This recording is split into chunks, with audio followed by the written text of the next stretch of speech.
Do you know who I am? My uncle is the mayor. He said those words with a smile, and everyone around the table laughed. They thought I was just the quiet nephew who had nothing important to say. They thought a title was enough to make someone untouchable. What they did not know was that I had spent years watching, learning, and waiting for the right moment to show them who I really was. My name is Ethan Walker, and for most of my life, I never cared about being the person everyone noticed. I was not the one standing in front of crowds. I was not the one shaking hands at city events. I was not the person whose name appeared on local news reports. That was my Uncle Richard. In our town, everyone knew him. He had spent years building a reputation as a respected mayor. People admired his confidence, his speeches, and his ability to make everyone feel like he was the most important person in the room. Growing up, I always heard his name mentioned with pride. My family often talked about his achievements. They celebrated his success and looked at him as the example everyone should follow. I never resented him for that. I believed every person had their own path. My path was quieter. I worked as a project manager for a local construction company in Ohio. I lived a simple life, paid my bills, helped my community when I could, and stayed away from unnecessary attention. I did not have a political title, but I was proud of the work I did. I knew the people I worked with respected me because of my actions, not because of my position. But in my family, that was sometimes overlooked. Whenever we gathered for holidays or special occasions, the conversations often returned to Richard, his latest achievements, his latest decisions, his latest appearance in the community. And every time, I quietly listened. I never felt the need to compete with him. At least, I did not until that evening. It was my cousin's anniversary dinner, and our entire family gathered at a popular restaurant downtown. The atmosphere was cheerful. Everyone was sharing stories, laughing, and enjoying the evening. Richard arrived later than everyone else, wearing a perfectly pressed suit and greeting people, like he was walking into an official event. The room immediately changed. Family members stood up, welcomed him, and asked about his latest plans for the city. I smiled and congratulated him like everyone else. Then, during dinner, the conversation turned toward a local development project. Someone mentioned that I had recently helped organize a major renovation project in our area. Before I could explain anything, Richard laughed. "Ethan, come on. What does he know about decisions like that?" A few people smiled awkwardly. I looked at him, waiting for him to finish. He leaned back in his chair and said, "Remember, my uncle is the mayor." He said it as if that sentence explained everything, as if his connection to power made his opinion automatically more valuable than mine. The table became quiet for a moment. Some people laughed because they did not know how else to react. Others looked away. I felt the familiar pressure to stay silent. For years, I had chosen peace over confrontation. I had ignored comments like that because I did not want family disagreements. But something felt different that night. Maybe it was because I realized Richard was not just underestimating me. He was assuming that anyone without a title had nothing valuable to offer. I simply smiled and nodded. I did not argue. I did not defend myself. I did not give him the reaction he expected. Because what Richard did not know was that I had learned something important over the years. Real influence is not always loud. Real respect is not always announced. Sometimes the people who speak the least are the ones paying the closest attention. As the dinner continued, everyone moved on to other conversations. They thought the moment had passed. They thought I had accepted being dismissed. But while I sat there quietly, I made a decision. I would not try to prove myself with words. I would let my actions speak. And soon, my uncle would discover that a title could open doors, but character was what people remembered. After that dinner, I drove home in silence. The streets of my hometown looked the same, but my thoughts felt different. I kept replaying Richard's words in my mind. It was not the fact that he disagreed with me that bothered me. People could have different opinions. That was normal. What bothered me was the confidence behind his assumption that my voice mattered less because I did not have a title beside my name. For years, I had allowed comments like that to pass because I believed family relationships were more important than proving a point. I told myself that Richard was simply being confident. I told myself that his position made him see the world differently. But that night, I began to understand something. Confidence and respect were not the same thing. The next morning, I returned to my normal routine. I went to work, attended meetings, and continued managing projects like I had done for years. My coworkers did not see me as someone without influence. They trusted me because I showed up, solved problems, and followed through on my promises. That was the difference between my world and Richard's. My reputation was built through daily actions, not public recognition. A few days later, I received a call from an old colleague named Daniel Brooks. He had worked with me on several community projects over the years. He mentioned a new development proposal that was being discussed around town. "Ethan, have you heard about the downtown renovation plan?" he asked. I told him I had heard some basic information but did not know the details. Daniel explained that there were concerns among several local business owners. They wanted the project to succeed, but they also wanted decisions to be made carefully and transparently. I listened closely because I understood something many people overlooked. A city is not just buildings and numbers on paper. It is made of people, families, small businesses, workers, residents who depend on thoughtful decisions. As Daniel explained more, I realized why this situation mattered. Richard had been promoting the project heavily, and many people assumed that because he was mayor, his approach must be the right one. But leadership was not about having the loudest voice in the room. It was about listening before making decisions. I did not immediately think about Richard. I did not think about proving him wrong. Instead, I thought about the people who would be affected by the choices being made. That was always how I approached my work. Before taking action, I gathered information. I asked questions. I looked at the details others often ignored. Over the next few weeks, I quietly researched the project.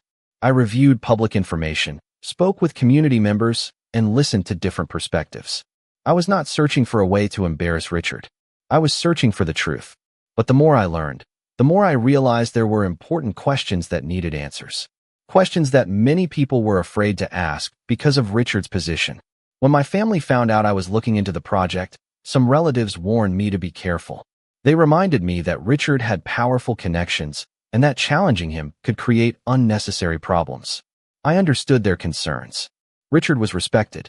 He had influence. Many people believed it was easier to stay quiet. But I remembered something my father once told me when I was younger. He said that doing the right thing was not always the easiest choice, but it was always the choice you could be proud of later. Those words stayed with me. I knew I was not trying to fight my uncle. I was not trying to take away his achievements. I simply believed that every person, regardless of their position, should be willing to answer reasonable questions.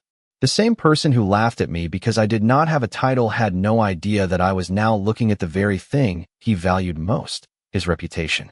And I was not interested in damaging it. I was interested in understanding whether it truly matched the responsibility that came with it. For the first time, I realized that my silence at the dinner table was not weakness. It was patience. I had spent years being underestimated, and now I had something more powerful than anger. I had preparation. The more I learned about the downtown renovation project, the more careful I became. I knew I was entering a situation where emotions could easily take over, especially because Richard was not just a public official. He was my uncle. He was someone my family respected, someone whose achievements had always been celebrated. That made everything more complicated. I was not looking at a stranger's decisions. I was looking at the choices of someone I had known my entire life. But I also knew something important. Family connections should never prevent people from asking honest questions. Over the next several weeks, I continued gathering information quietly. I spoke with local business owners, reviewed publicly available documents, and listened to residents who had concerns about the changes coming to our town. What surprised me most was not that people had questions. It was that many people were afraid to ask them. They respected Richard's position so much that they worried their opinions would not matter. That reminded me of the dinner where he laughed at me. The issue was not only about one conversation. It was about a pattern of people assuming that someone with a title automatically deserved more influence than everyone else. One afternoon, I met with a group of small business owners at a local coffee shop. They were not angry. They were not trying to create conflict. They simply wanted to understand how the project would affect their businesses and their community. I listened more than I spoke. That was something I had learned throughout my career. The best solutions often come when people feel heard. After the meeting, one of the owners, a woman named Karen Mitchell, thanked me for taking the time to listen. "Most people come in already knowing what they want to say," she told me. "You were the first person who actually asked questions first." Her words stayed with me because that was the kind of leadership I believed in. Not the kind that demanded attention, but the kind that earned trust. A few days later, Richard called me. I was not surprised. News traveled quickly in a small town, especially when the topic involved the mayor. "Ethan," he said, I heard you have been asking questions about the renovation project. His voice was calm, but I could sense that he wanted to understand my intentions. Yes, I replied. I think it is important to understand how decisions affect people. There was a short pause. You know, there are things you do not understand about how these projects work, he said. It was not an insult, but it reminded me of the same attitude I had felt at dinner. He still saw me as someone who needed to be explained to, not someone who had valuable knowledge of his own. I understand there are complicated parts, I answered. That is exactly why people should ask questions. Richard sighed. Ethan, you need to be careful. Sometimes people get involved in things they do not fully understand. I looked out my window at the neighborhood where I had lived for years. I thought about the people I had spoken with. I thought about the businesses that had built this community. I am not trying to interfere, Richard, I said. I am trying to understand. After we ended the call, I sat quietly for a moment. Part of me hoped Richard would see that I was not his opponent. I was his nephew. I wanted the best for our town, just as he claimed to. But I also realized that respect could not be based only on family relationships. It had to come from mutual understanding. The next day, something unexpected happened. A local reporter contacted me and asked if I would be willing to share my perspective on community concerns surrounding the project. I was surprised because I had not contacted any media. I had not tried to create attention. I had simply listened and asked questions. Yet somehow, people were beginning to notice. For years, Richard had been the person everyone looked to. He was the one with the microphone, the title, and the public recognition. But now, a different kind of attention was beginning to grow. Not because I demanded it. Not because I wanted to challenge him. It happened because people started realizing that sometimes the quietest person in the room is the one who has been paying the closest attention. And Richard still had no idea how much that quiet preparation would matter. After the reporter contacted me, I spent a long time thinking about what I should do next. I had never wanted attention. I was not looking for recognition, and I certainly was not trying to compete with Richard. That was never my goal. My only intention had been to understand the decisions being made and make sure the people in our community had a chance to be heard. But once more people started asking questions, I realized something important. Silence can protect peace, but sometimes speaking up protects what is right. The interview was scheduled for the following week. Before meeting with the reporter, I reviewed everything I had gathered. I wanted to be careful with my words because I understood the responsibility that came with sharing my perspective. Richard was still my uncle. He was still someone I respected in many ways. I did not want to attack his character or create unnecessary conflict.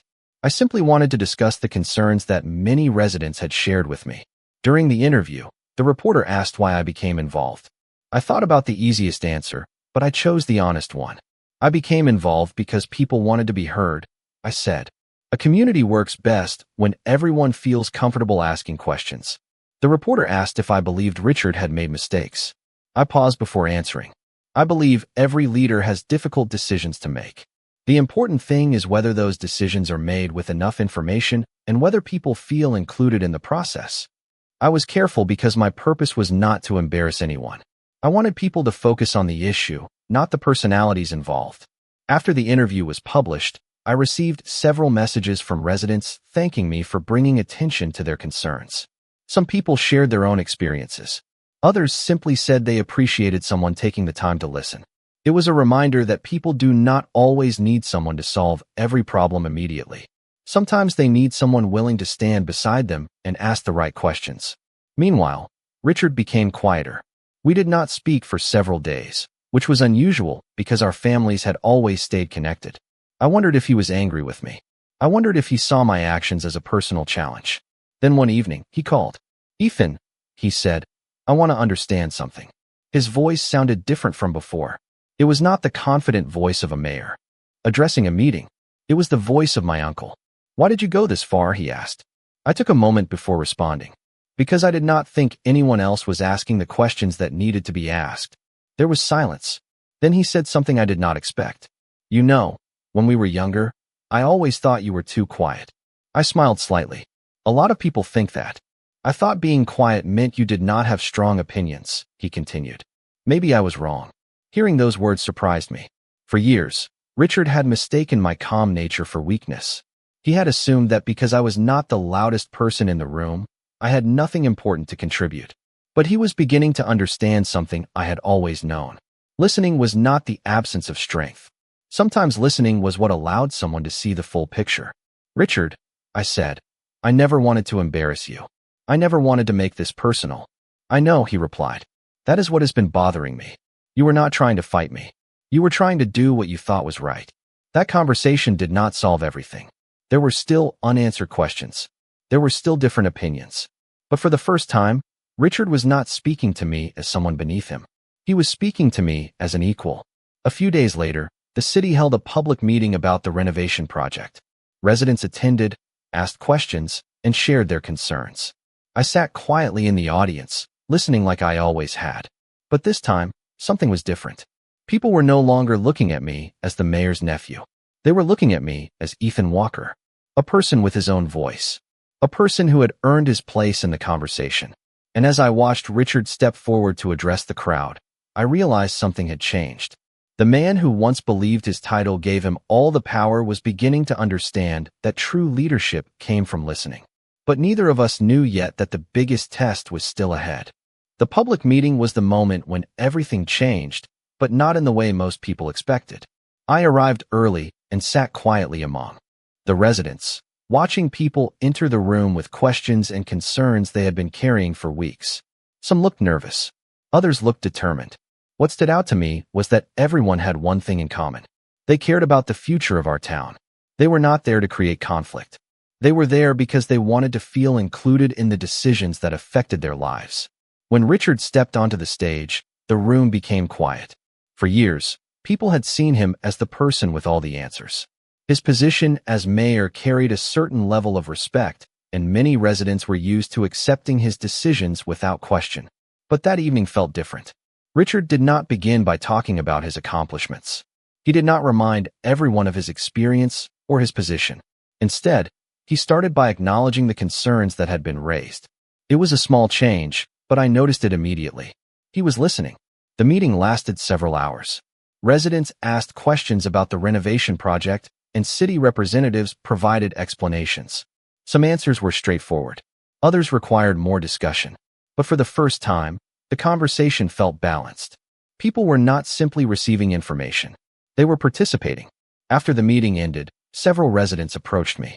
They thanked me for encouraging people to speak up. I appreciated their kind words, but I also reminded them that this was never about me. The important thing is that people feel comfortable sharing their thoughts, I told them. A community is strongest when everyone has a voice. Later that evening, Richard asked if we could talk privately. We walked outside the building and stood near the parking lot. For a moment, neither of us said anything. It felt strange because our relationship had always been easy before. We were family. We shared holidays, memories, and years of history.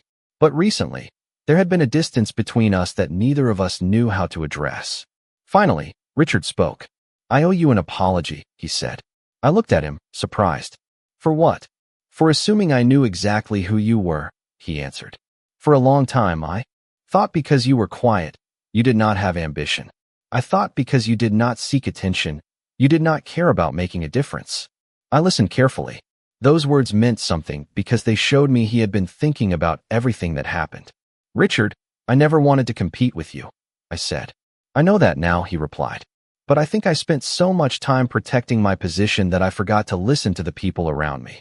That was the first time I saw Richard not as the mayor, but as a person who was capable of learning. He had spent years building a public image of confidence and control.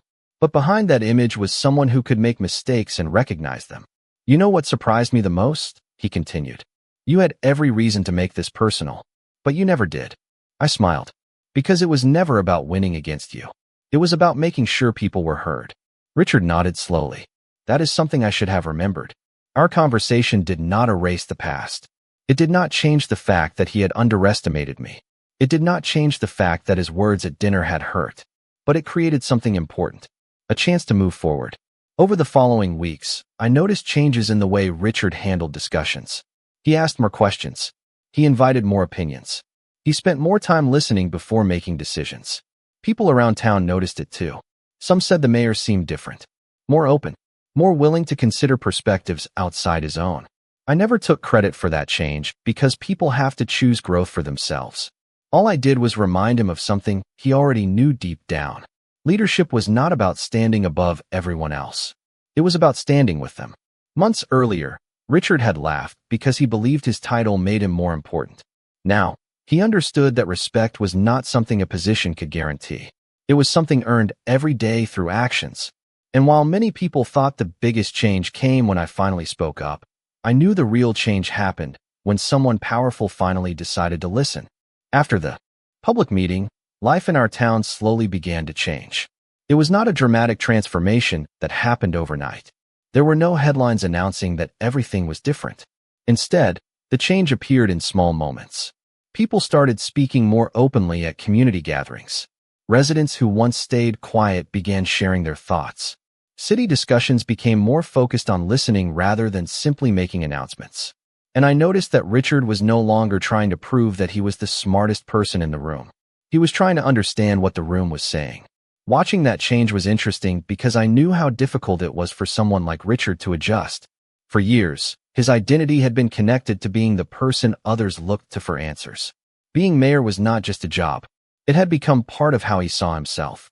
Admitting that he needed to listen more required humility. And humility was something that every person, regardless of their success, has to learn at some point. A few months after the meeting, Richard invited me to his office at City Hall. It was the first time I had ever visited him there. I had seen pictures of the building many times, but standing inside his office gave me a different perspective.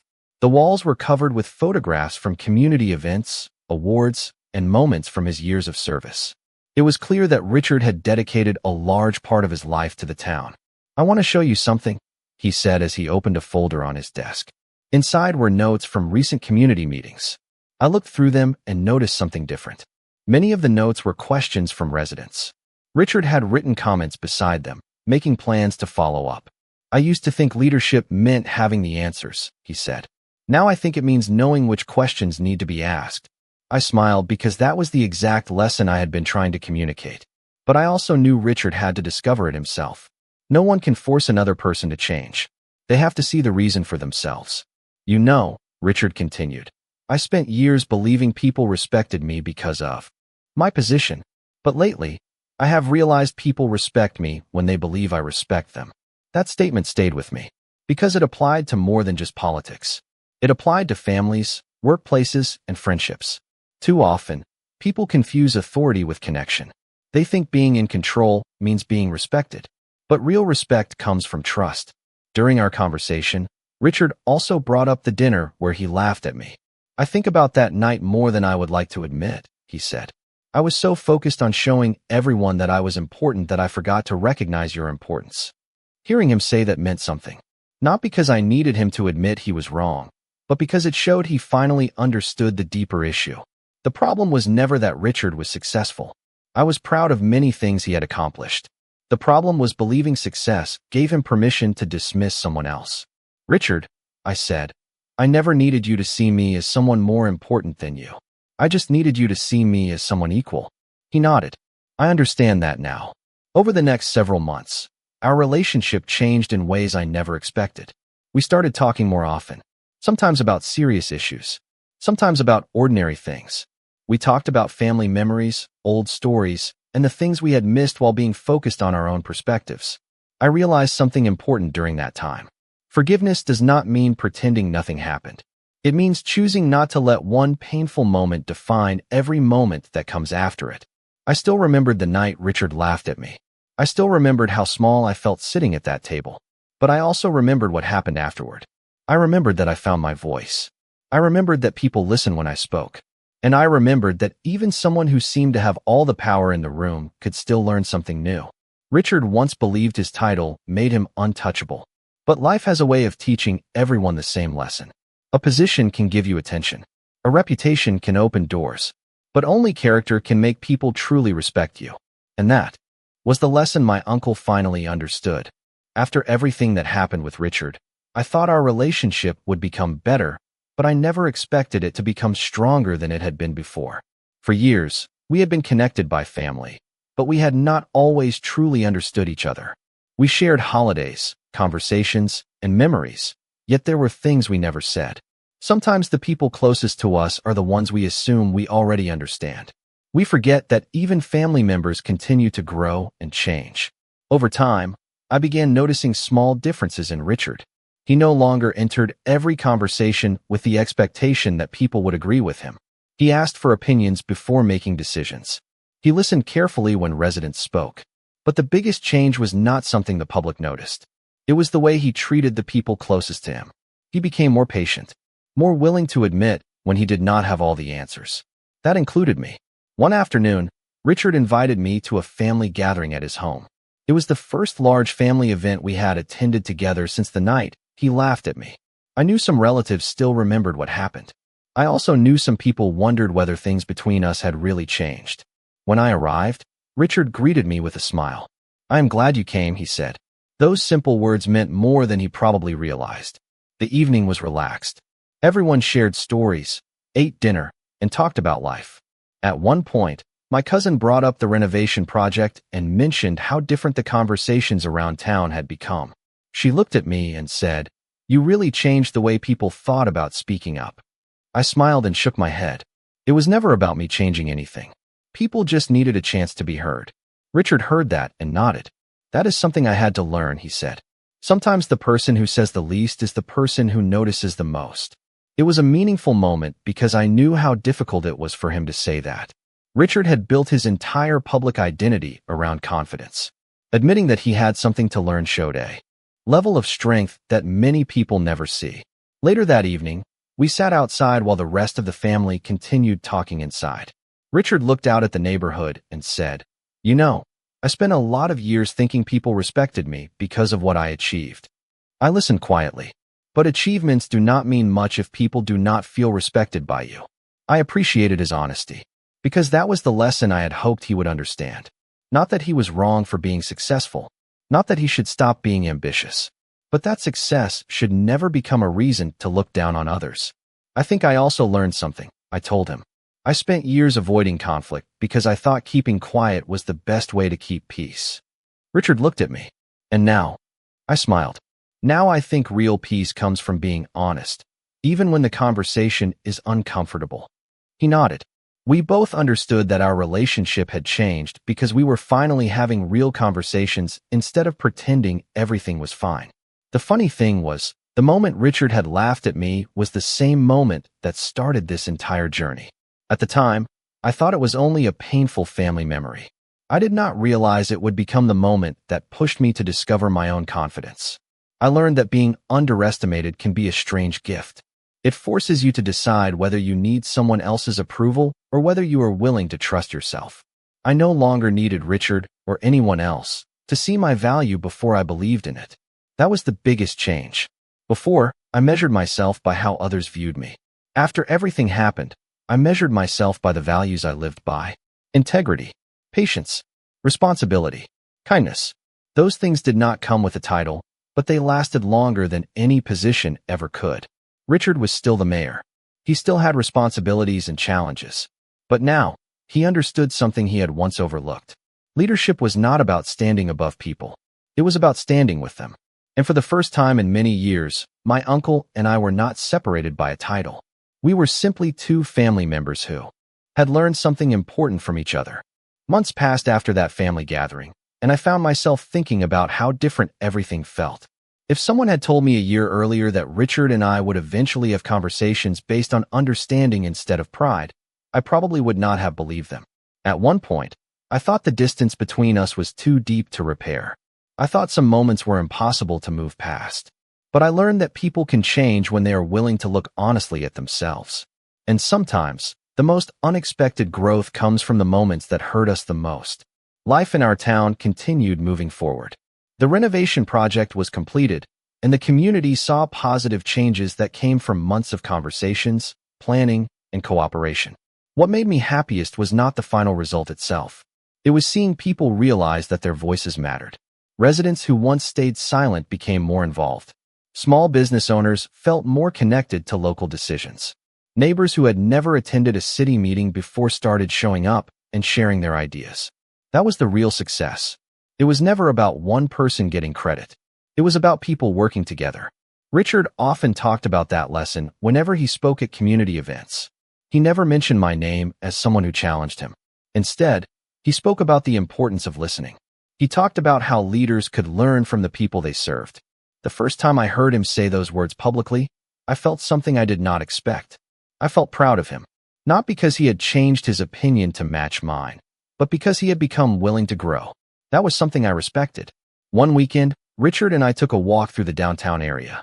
The same streets where we had once discussed disagreements now looked completely different. New businesses had opened. Families were spending time outside. The community felt more connected. I used to think leadership was about having people follow you, Richard said as we walked. Now I think it is about knowing when to walk beside them. I smiled because those words showed how much he had changed. The man who once believed his position made him the most important person in the room had learned that a title was only a responsibility. It was not a reason to feel above others. During that walk, Richard also brought up something personal. I hope you know that I never wanted you to feel like you were less important, he said. I looked at him and nodded. I know that now. And I meant it. Because over time, I realized that people are often shaped by their own experiences and fears. Richard had spent years carrying the pressure of being the person everyone expected to succeed. He had built walls around himself without even realizing it. My role was not to tear those walls down. It was simply to show him that he did not need them. We all have moments when we forget what truly matters. We become focused on achievements, recognition, or how others see us. But eventually, life reminds us that relationships are built on something deeper. Respect, trust, understanding. Those things cannot be forced. They have to be earned. Looking back, I no longer saw that dinner where Richard laughed at me as the moment when my family relationship was damaged. I saw it as the moment that revealed something important. I discovered my own confidence. Richard discovered the importance of humility. And our family learned that difficult conversations do not always destroy relationships. Sometimes, they are the beginning of stronger ones. The person who once felt invisible can find their voice. The person who once believed they had all the answers can learn to listen. And sometimes, the greatest changes happen quietly, one conversation at a time. Richard was still known as the mayor. People still respected the work he did. But the difference was that he no longer measured his worth by his position. And I no longer measured mine by how others viewed me. We had both learned the same lesson from opposite sides of the experience. A title can tell people what you do, but your actions show them who you are. Looking back on everything that happened, I realized the most important part of the journey was never about proving someone wrong. It was about discovering what truly matters when people are faced with pride, misunderstanding, and a chance to grow. For a long time, I believed that being respected meant being recognized by others. I thought confidence came from having people notice your achievements. But I learned that real confidence comes from knowing your own values, even when nobody else sees them at first. The moment Richard laughed at me during that family dinner changed my life in ways I never expected. At the time, I felt embarrassed and disappointed. I wondered why someone in my own family could look at me and decide that I was not important simply because I did not have a powerful title. But now, I see that moment differently. It was the moment that pushed me to stop waiting for approval and start trusting myself. I did not need to become louder. I did not need to become someone else. I only needed to believe that my voice had value. Richard's journey was different from mine, but it was just as meaningful. He spent years building a successful career and earning the respect of many people in our town. Those accomplishments were real. His dedication was real. But like many people, he sometimes confused being respected with always being right. He believed his position gave him the authority to make decisions without always hearing different perspectives. It took an unexpected challenge from someone he underestimated for him to recognize what leadership truly meant. Over time, I watched my uncle become a different kind of leader. Not a perfect one, because nobody is perfect, but a more thoughtful one. He started asking questions before giving answers. He started seeing disagreements as opportunities to learn instead of challenges to his authority. Most importantly, he understood that people did not follow him because of his title. They trusted him because of the way he treated them. That lesson changed more than just our relationship. It changed the way many people in our community viewed leadership. I often think about how easily this story could have ended differently. I could have responded with anger. I could have tried to embarrass Richard the way I felt embarrassed. I could have focused only on proving that he was wrong. But that would not have solved anything. It would have only created another conflict. Instead, I chose patience. I chose preparation. I chose to let my actions speak louder than my emotions. That choice taught me something important. Sometimes the strongest response is not the loudest one. Sometimes the most powerful thing you can do is remain calm, stay true to yourself, and allow time to reveal the truth. Today, when I walk through our town, I see more than buildings and streets.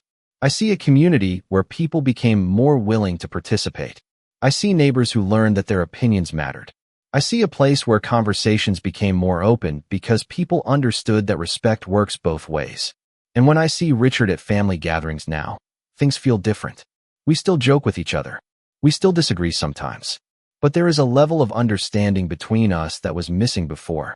We no longer see each other through the roles we play. He is not just the mayor. I am not just the quiet nephew. We are simply two people who learn from each other. The biggest lesson I took from this experience is that a person's value is never determined by their position, their wealth, or the attention they receive.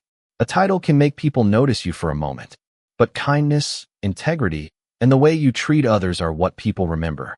Richard once believed that having power meant having the final word.